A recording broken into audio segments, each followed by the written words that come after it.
بسم اللہ الرحمن الرحیم۔ کس نمبر 9۔ وہ سراج کی تصویر سے روتے ہوئے مخاطب تھی۔ اسی وقت اس کو باہر سراج کی گاڑی کا ہارن سنائی دیا تو اس کے اداس دل کو تسکین پہنچی تھی۔ کچھ دیر میں سراج اندر آیا تھا۔ سدرا تیزی سے کمرے سے باہر آ گئی اور بھاگ کر سراج کے گلے لگ گئی اور پھوٹ پھوٹ کر رونے لگی۔ یہ منظر وہاں موجود ملازم بھی دیکھ رہے تھے۔ سراج چپ چاپ کھڑا رہا مگر سراج کے چہرے پر ایک مسکراہٹ پھیل گئی۔ اس مسکراہٹ میں کوئی تمسخر نہ تھا اور نہ ہی کوئی راز۔ وہ ایک سادہ سی مسکراہٹ تھی جس میں صرف اور صرف خوشی کی آمیزش تھی۔ پھر سراج نے اپنی مسکراہٹ کو چھپاتے ہوئے سدرا کو خود سے الگ کیا اور کرخت لہجے میں بولا، کیا ہے، ہٹو بھی، میں آفس سے تھکا ہوا آیا ہوں اور ادھر تمہارا رومانس شروع ہو گیا ہے۔ سدرا کو پیچھے ہٹاتا اب وہ وہاں سے جانے لگا۔ اس کی بے روحی سدرا کا دل چیر ڈالتی تھی مگر سدرا نے ہمیشہ صبر کیا تھا اور آج بھی وہ ہمیشہ کی طرح صبر کرتی سراج کے لیے پانی لینے چل دی۔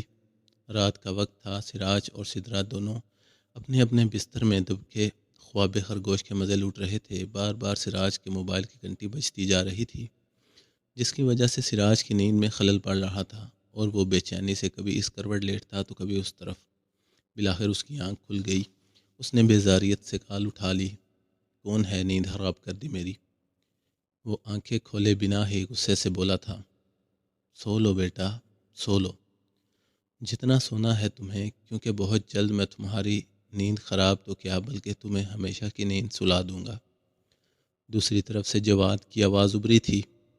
جواد کی آواز سن کر اب سراج مکمل طور پر اٹھ کر بیٹھ گیا تھا۔ کیوں بار بار مجھ سے بڑھ رہے ہو تم؟ سراج بولا۔ بڑھ نہیں رہا، وارن کر رہا ہوں تجھے، سمجھا؟ ویسے بھی تیری کوئی دھمکی مجھ پر نہیں چلے گی۔ پتہ ہے کیوں؟ کیونکہ میں مرد ہوں، موت سے نہیں ڈرتا، اور جس کو موت کا ہی خوف نہ ہو تو اس کو دنیا کی کوئی طاقت بھی کچھ نہیں بگاڑ سکتی۔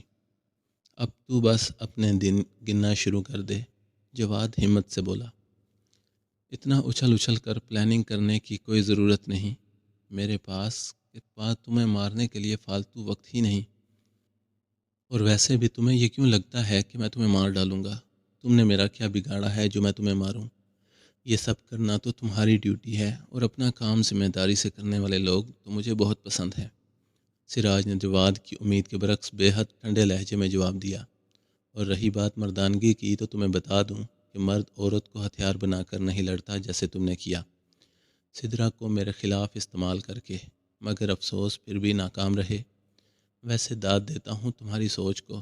تمہیں کیا لگا اس کم عمر نادان لڑکی کو بھڑکا کر تم سراج علی ذوالفقار کو جیل بھجوا دو گے؟ ہا ہا ہا، تو یہ بھول ہے تمہاری۔ مجھ تک رسائی حاصل کرنے کے لیے ابھی بہت محنت درکار ہے تمہیں۔ چلو شاباش، اب مجھے سونے دو۔ جواد طیش میں آ چکا تھا۔ اس سے پہلے وہ سراج کو اس بات کا کوئی جواب دیتا، سراج نے فون کاٹ دیا۔ دماغ کھا گیا ہے میرا، سراج بڑبڑاتا ہوا اپنا فون پاور آف کرتا دوبارہ سونے لگا۔ دراصل سراج نے اس پہلی راہی رات سدرا کو دیکھ لیا تھا جب وہ تہھانے میں موجود تارا کا بے رحمی سے قتل کرنے میں مصروف تھا، اور پھر دوبارہ بھی اس نے سدرا کو محسوس کر لیا تھا جس دن سدرا نے اس کی ویڈیو وغیرہ بنائی تھی۔ اس کو سدرا پر شک ہو گیا تھا، تبھی سدرا کے سونے کے بعد سراج نے اس کا موبائل فون چیک کیا تو اس کا شک ٹھیک نکلا۔ تب اس نے وہ سارے ثبوت سدرا کے فون سے ڈیلیٹ کر دیے تھے، حالانکہ سدرا نے جواد کا دیا وہ فون سراج کی نظر سے مخفی رکھا تھا۔ دراصل وہ ایک تیز ترین دماغ کا مالک تھا، اور دوسری طرف سدرا بے حد سادہ تھی، تو سدرا کسی بھی مشکوک حرکات کا سراج جیسے شاطر کی نظر سے بچ جانا مشکل تھا۔ قتل کے دوران سراج کی اپنے آس پاس ہونے والی تمام حرکات و سکنات پر بھی نظر ہوتی ہے۔ بے شک وہ بہت چالاک تھا اور اس کی چھٹی حس بھی خاصی تیز تھی۔ یہی وجہ تھی کہ وہ قتل جیسا سنگین جرم اتنی آسانی سے کر لیتا تھا، مگر اس نے سدرا کو اس بات کا احساس نہ ہونے دیا کہ وہ سب کچھ جانتا ہے۔ وہ دیکھنا چاہتا تھا سدرا کس حد تک جاتی ہے، تب ہی سدرا کی اس سے سچی محبت کا ثبوت پا کر اس کو مسرت کا احساس ہوا تھا جب آج سدرا اس کے گلے لگ کر روئی تھی۔ اف سراج، کب سے جگا رہی ہوں آپ کو، اب تو 8 بجنے والے ہیں، سدرا جنجلا کر بولی، جو کافی دیر سے سراج کو جگانے کی کوشش کر رہی تھی، اور وہ 5 منٹ کرتا دوبارہ سو جاتا۔ کیا 8 بج گئے؟ اب سراج جلدی سے اٹھا اور کمبل ایک طرف پھینکتا، گھڑی پر نظر ڈالتا، فکر مندی سے بولا تھا۔ بھلے ہی اس کے اوپر کوئی نہ تھا جو اس کو کسی بھی بات پر ٹوکتا، مگر سراج اپنے کام کو لے کر بہت ذمہ دار تھا اور ذرا سی بھی لاپرواہی اس کو پسند نہ تھی۔ پہلے نہیں جگا سکتی تھی؟ سراج سدرا کو گھورتے ہوئے بولا۔ کیا؟ میں نہیں جگا سکتی تھی؟ سراج کی بات پر سدرا نے اپنے سینے پر اپنی انگلی رکھتے ہوئے کہا، میں تو 7 بجے سے جگا رہی ہوں آپ کو، آپ خود ہی نہیں اٹھ رہے تھے۔ اور سراج کو جواب دیے بنا واش روم کی طرف چلا گیا، کیونکہ اس کو اپنی غلطی معلوم تھی۔ سراج جلدی جلدی سے تیار ہوا اور وہ اپنا کف بند کرتے ہوئے سدرا کی طرف دیکھے بنا ہی اس سے مخاطب ہوا۔ سدرا، کچھ دن تک مجھے کام کے سلسلے میں امریکہ جانا ہے، تم بھی میرے ساتھ چل رہی ہو؟ سراج کی بات پر سدرا چونک گئی۔ مگر میں آج سے پہلے کبھی ابروڈ نہیں گئی، میرا پاسپورٹ نہیں بنا، وہ بولی۔ ان سب چیزوں کی فکر تم مت کرو، وہ سب میں دیکھ لوں گا، بس تم ذہنی طور پر تیار رہو ایک سرپرائز کے لیے۔ سراج نے اپنے آخری الفاظ زیر لب بولے تھے، جن میں بلا کا طنز شامل تھا، مگر سدرا اس کے آخری الفاظ سن نہ سکی۔ وہ سب تو ٹھیک ہے مگر سراج، اس سے پہلے سدرا اپنا جملہ مکمل کرتی، سراج نے اس کو بیچ میں ہی ٹوک دیا۔ مگر وگر کچھ نہیں، جو کہہ دیا بس مان لو، مجھے بیکار کی بحث بالکل پسند نہیں، وہ روب سے بولا اور کمرے سے باہر جانے لگا تو سدرا کھلکھلا کر ہنس پڑی، جس پر سراج نے حیرت سے اس کو مڑ کر دیکھا۔ کیا ہے؟ میں نے کوئی جوک سنایا کیا؟ وہ بولا، مگر سدرا کوئی جواب دیے بنا اس کے نزدیک آ گئی اور اس کی شرٹ کے بٹن بند کرنے لگی جو سارے کے سارے کھلے تھے۔ سدرا دراصل اس کو یہی بتانا چاہ رہی تھی، سراج آج بہت جلدی میں تیار ہوا تھا، تبھی وہ یہ کام کرنا بھول گیا۔ اس نے ہلکی نیلی جینز کے ساتھ گرے رنگ کا کوٹ پہن رکھا تھا، جس کے نیچے سفید رنگ کی شرٹ تھی جس کے سارے بٹن کھلے تھے۔ سدرا اس کی شرٹ کے بٹن بند کرنے میں مصروف تھی اور سراج بغور اس کا چہرہ دیکھے جا رہا تھا۔ اسی دوران ایک لٹ سدرا کے حسین چہرے پر آ گئی، جس کو سراج نے اپنے ہاتھ کی مدد سے پیچھے کیا تو سدرا نے چونک کر سراج کی طرف دیکھا۔ اس کی نظروں سے سدرا کو شرم آنے لگی تھی، وہ اپنی نظریں جھکا گئی۔ تھینک یو، یہ بولتا سراج اب نیلے رنگ کے گلاسز لگاتا کمرے سے نکل گیا اور سدرا وہیں کھڑی کچھ سوچنے لگی۔ اپنے چہرے پر وہ ابھی تک سراج کے ہاتھ کا لمس محسوس کر رہی تھی۔ سراج نے اتنے پیار سے آج پہلی بار اس کو چھوا تھا اور اس بات سے ہی سدرا کا انگ انگ مہک اٹھا۔ اب سدرا اپنے ہونٹوں پر ایک مسکراہٹ سجائے بیڈ پہ آ بیٹھی، پھر ٹی وی کا ریموٹ پکڑے ٹی وی آن کر دیا اور دیکھنے لگی۔ وہ چینل آگے کرتی جا رہی تھی، کہیں بھی اس کے مطلب کا پروگرام نہ آ رہا تھا۔ اچانک ایک چینل پر ڈریکولا فلم چلنے لگی۔ اس وقت فلم کا جو منظر چل رہا تھا اس میں ڈریکولا کسی کا خون پیتا ہوا دکھایا جا رہا تھا۔ یہ منظر دیکھتے ہی سدرا کے رونگٹے کھڑے ہو گئے۔ اس کو فوراً سے سراج یاد آیا تھا۔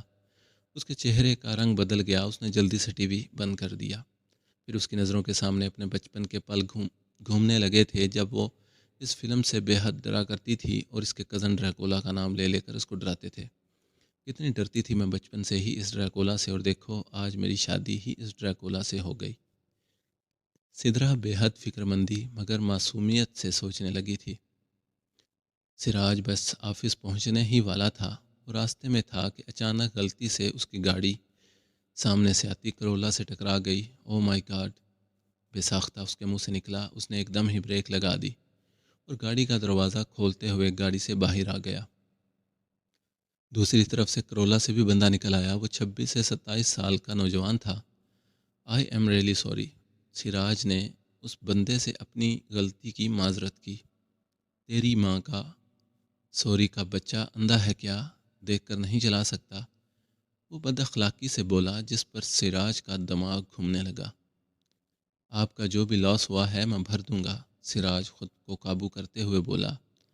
لوس کے بچے، روڈ تیرے باپ کی ہے یا تیری ماں جہیز میں لائی تھی، جو آنکھ بند کر کے گاڑی چلا رہا ہے؟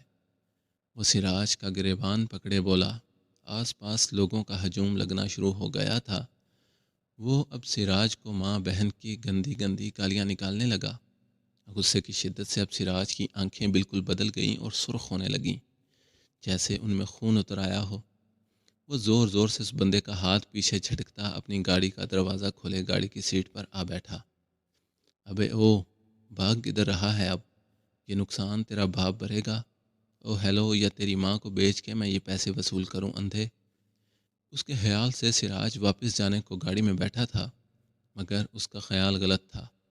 سراج اپنی گاڑی میں رکھی پستول لینے کی غرض سے دوبارہ گاڑی میں بیٹھا تھا، اور اب اس نے باہر نکل کر وہ پستول اس بندے کے سر پر تان دی اور ایک لمحے کی دیر کیے بنا ٹریگر دبا دیا۔ 3 گولیاں چلی تھیں جو اس بندے کے سر کے پار ہو گئی تھیں۔ ایک ساتھ 3 فائر اس کے سر میں لگنے سے وہ موقع پر ہی جاں بحق ہو گیا، اور آس پاس کھڑے لوگ اس میں افراتفری مچ گئی، جبکہ سراج اطمینان سے گاڑی میں آ بیٹھا، سامنے لگے آئینے میں دیکھ کر اپنے بال ٹھیک کرنے لگا، اور پھر گاڑی سٹارٹ کرتا وہ اس بندے کی لاش کے اوپر سے چلاتا وہاں سے نکل گیا۔ سراج نے اپنی گاڑی پولیس اسٹیشن کے سامنے روکی اور پولیس اسٹیشن کے اندر چل دیا۔ اب وہ تھانے دار کے سامنے والی کرسی پر ٹانگ رکھے بیٹھ گیا۔ جی بولے؟ تھانے دار نے تیلی کی مدد سے اپنے دانت میں پھنسا کھانا نکالتے ہوئے سراج سے سوال کیا۔ ایکچولی ابھی کچھ دیر پہلے میں اپنے آفس جا رہا تھا کہ راستے میں میری گاڑی سے ایک بندے کا ایکسیڈنٹ ہو گیا۔ بیچارے کا سر بری طرح سے کچلا گیا اور وہ اوپر پہنچ گیا۔ سراج 5 لاکھ کا چیک تھانے دار کے سامنے موجود میز پر رکھتے ہوئے بولا تھا، جس کو جلدی سے اس پولیس والے نے اٹھا کر دیکھا، اور پھر اس کے چہرے پر ایک زوم آنی مسکراہٹ آ گئی۔ ارے سر، آپ فکر نہ کریں، شہر میں آئے دن ایسے حادثات ہوتے ہی رہتے ہیں۔ بہت بہت شکریہ آپ کا۔ یہ بولتے سراج کرسی پر سے اٹھ کھڑا ہوا اور چشمہ لگاتا تھانے سے باہر نکل کر اپنی گاڑی کی طرف بڑھ گیا، اور گاڑی اپنے آفس کے راستے پر ڈال دی۔ جاری ہے۔